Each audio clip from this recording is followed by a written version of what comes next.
Ok, querubines, escuchando al gran Rafael. Hoy día quiero que veamos un temita, ya que estamos dándole al Estado para poder entender cómo funciona Chile, que según la Constitución debiera darse, pero como tantas cosas no se da, que es la existencia de un Estado laico. Según la Constitución de 1925, Chile es un Estado laico, lo que significa que el Estado, lo que dijimos que es la administración del país, se separa de la Iglesia. O sea, el Estado puede administrar todo lo que es político y la Iglesia administraría lo que es moral. Esto es importante, porque si nosotros nos fijamos, temas como por ejemplo el divorcio tienen que ver con el matrimonio. El matrimonio es un contrato civil donde dos personas se comprometen a realizar ciertas acciones. Básicamente, si ustedes lo analizan, el matrimonio es como un contrato de negocio. Pero cuando se habló del divorcio, la iglesia se opuso. O sea, puso los temas morales de la disolución de un vínculo sagrado por sobre los derechos políticos de las personas. Ahora, con el tema del aborto, la iglesia se está afirmando con el asunto del asesinato de un ser vivo. Pero casi todas las características de ser vivo en el feto no se cumplen. Y vemos que se opone esta fuerza tan grande a algo que tiene que ver realmente con la legislación. ¿Ok? Esta es una opinión que les doy en base a acciones actuales, pero analicemos completamente esto.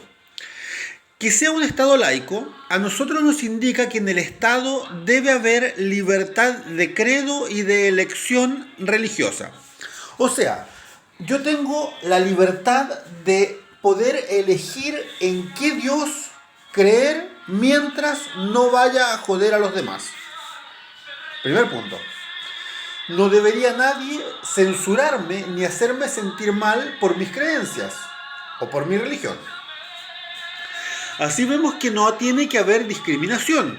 La discriminación no debiera ser ni a favor ni en contra, ya que el Estado, al declararse laico, es decir, separado de la Iglesia, debería ser neutral en base a las creencias morales y religiosas de las personas. Por lo tanto, al no discriminar, no debiera privilegiar a ningún tipo de religión y por lo tanto de iglesia. Y también vamos a ver que va a existir en un Estado laico una libertad de asociación religiosa. Es decir, yo puedo voluntariamente elegir en qué religión e iglesia quiero asociarme. No puede haber ningún tipo de presión, sea política, laboral, social, que a mí me obligue para inscribirme, bautizarme, registrarme en determinada religión y su iglesia. ¿Ok? Acá vamos a ver que hay algunas cosillas que van a decantar directamente, por ejemplo, en la educación. Ustedes saben, yo soy profesor de castellano. En la educación, por lo tanto, no debiera haber clases de religión. ¿Por qué digo esto? Pueden haber clases de ética, pueden haber clases de valores, pueden haber clases de distintas cosas, pero no como religión puntualmente. Aquí se va a enojar mi mamá, que está terminando un posgrado de profesora de religión, y una prima mía, le mando un saludo a la Miriam, que es profe de religión. Pero en la clase de religión, si es que es católica o es evangélica y es obligatoria, en muchas cosas tú pasarías a enseñar valores que transgreden los de las otras religiones. Por lo tanto, directa o indirectamente, estarías diciéndole a alguno de los niños que sus creencias y sus creencias familiares no son válidas. Por ejemplo, si yo tengo una persona que es testigo de Jehová y le estoy enseñando una clase de religión católica donde se adora a, por ejemplo, imágenes, ese niño va a pensar y va a tener una contradicción entre lo que le están enseñando en el colegio y lo que le están enseñando en su casa. ¿Se entiende? Por eso es que la religión debiera quedar en un estado laico solamente para los hogares y las iglesias, para el tiempo familiar. Y la educación debería referirse principalmente al pensamiento crítico, científico, comprobable. A lo que también habría que agregar que en la escuela no debiera haber símbolos de tipo religioso. ¿Qué pasa con los niños budistas? ¿Qué pasa con los niños mapuches que ven su religión pasada a llevar porque les están diciendo que otra religión es cierta y la de ellos falsa? Con los niños Rapa Nui, ¿qué pasa con ellos? Entonces, como un síntoma, digámoslo, como una demostración de respeto que debería existir, en educación debería dejarse de lado la religión como tal.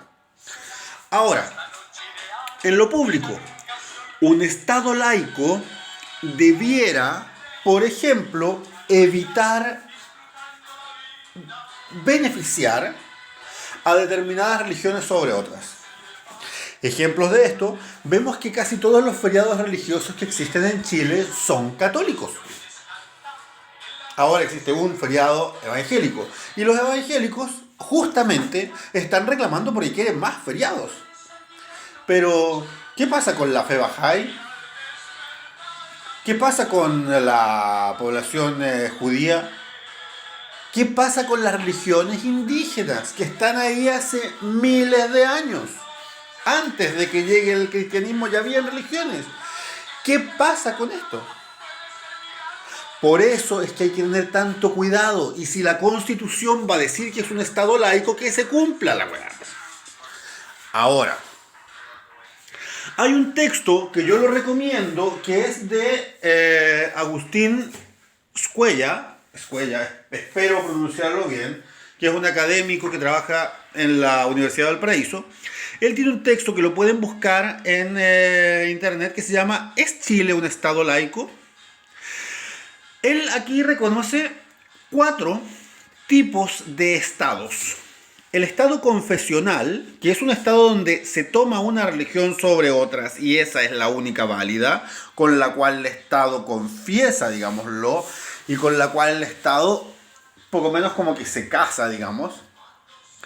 Y según esas líneas valóricas va a desarrollar sus políticas públicas incluso. Va a reconocer un Estado religioso, que va a ser un Estado que apoya a todas las religiones por igual. Va a reconocer un Estado laico, que es este Estado separado, un Estado neutral que no aboga por ninguna religión en particular. Y va a reconocer un Estado antirreligioso, que es el que busca simplemente destruir las religiones existentes. En este texto, Agustín Scuella termina señalando que obviamente Chile en la actualidad no es un Estado laico. Si ustedes se fijan, hay beneficios para las iglesias que son de tipo tributario, no pagan impuestos, hay algunos beneficios incluso en lo legal, donde algunos representantes de la iglesia acusados de abusos sexuales, violaciones, no han tenido la misma vara que cualquier otro ciudadano. Vemos también que en algunos temas, como lo mismo de los feriados que mencioné antes, hay preferencia por determinadas iglesias. Entonces, ¿qué hacemos? Si ahora existe la posibilidad de conformar un nuevo Estado, de resetear este Chile que tiene tantas cosas que no son, pero se dice que sí son, ¿qué vamos a elegir? ¿Qué se va a buscar? ¿Un Estado que tome una religión sobre las otras? ¿Que sea poco menos que una dictadura, digamos, lo religiosa? Sobre, decía ahí. ¿Qué vamos a buscar? ¿Un Estado religioso que apoye a las religiones, a todas, que sea justo, que sea laico y se mantenga neutral, que sea antirreligioso y obligue a la gente a dejar su individualidad, su creencia moral? En lo personal, aquí doy mi opinión. Yo creo que un Estado confesional es realmente estúpido en un país como Chile, que hemos dicho que es multipluricultural y ojalá plurinacional. Creo que un Estado religioso podría ser beneficioso, que se apoye a todas las religiones, pero aquí si se apoya a todas las religiones, yo insistiría en que este Estado tenga representantes hombres y mujeres de cada religión. No olvidemos que la Iglesia Católica históricamente, igual que algunas iglesias evangélicas, donde por ejemplo las mujeres no pueden ni siquiera ocupar pantalones, tiene una visión que desmerece, que disminuye al sexo femenino, siendo que son más de la mitad de la población mundial. O sea, si vamos a tener un Estado que apoya a las religiones, que haya un representante hombre y una representante mujer. Pero otra cosa, ¿vamos a poner a todas las religiones juntas con todas las variantes? Yo creo que no. En lo personal yo creo que aquí, por ejemplo, debería ser, por ejemplo, una rama de religión judeocristiana, todas juntas, entre todas, pónganse de acuerdo alguna vez y elijan unos dos representantes. Una religión para cada uno de los grupos principales indígenas que hay en Chile, me parece excelente. Y otro tipo de minorías según proporción. Ahora, si se va a hacer un Estado laico, para mí, perfecto. Yo creo que la política es la política, la religión la religión. Ya lo dijo un gran pensador anteriormente, al César lo que es del César, a Dios lo que es de Dios, al Estado lo que es del Estado, a la religión lo que es de la religión. Son dos mundos aparte, moral y político. Un Estado antirreligioso me parece que no es correcto. Vengo de familia profundamente religiosa. Yo en lo personal soy ateo, pero me casé por la iglesia por respeto a mi señora. Mi señora es capitalista y sabe que yo estoy haciendo estos videos y ella me compra los plumones porque yo no tengo pega. Para que cachen. Concluyendo, para mí, en lo personal, que sea uno u otro, pero que sea de verdad. Lo que se elija con la nueva constitución para un Estado chileno, que sea de verdad, que no sea esta hueá media, que no sea una democracia que no se cumple, que no sea un Estado de Derecho que no es, que no sea como la cerveza sin alcohol, que sea algo de verdad, no la carne vegetariana, digamos. Que se acabe la intervención de los pastores y de los curas en la vida política. Puse pastores ahí solamente como el término amplio de la palabra, ¿eh? Porque el pastor que cuida su rebaño. En Dalcahue, por ejemplo, el alcalde en ejercicio, que fue pillado manejando borracho, Juan Ijerra, se dice que él intervino con un amigo pastor que tiene para que le consiga votos entre sus feligreses. Eso es básicamente delito según un Estado verdaderamente laico. Lo importante es que ahora tenemos la oportunidad de traspasarnos el conocimiento, de investigar más, de saber qué es y qué no es lo que nos están tratando de vender. Para que no nos pasen gato por liebre y para que recordemos que otro mundo es posible y lo llevamos en nuestros corazones.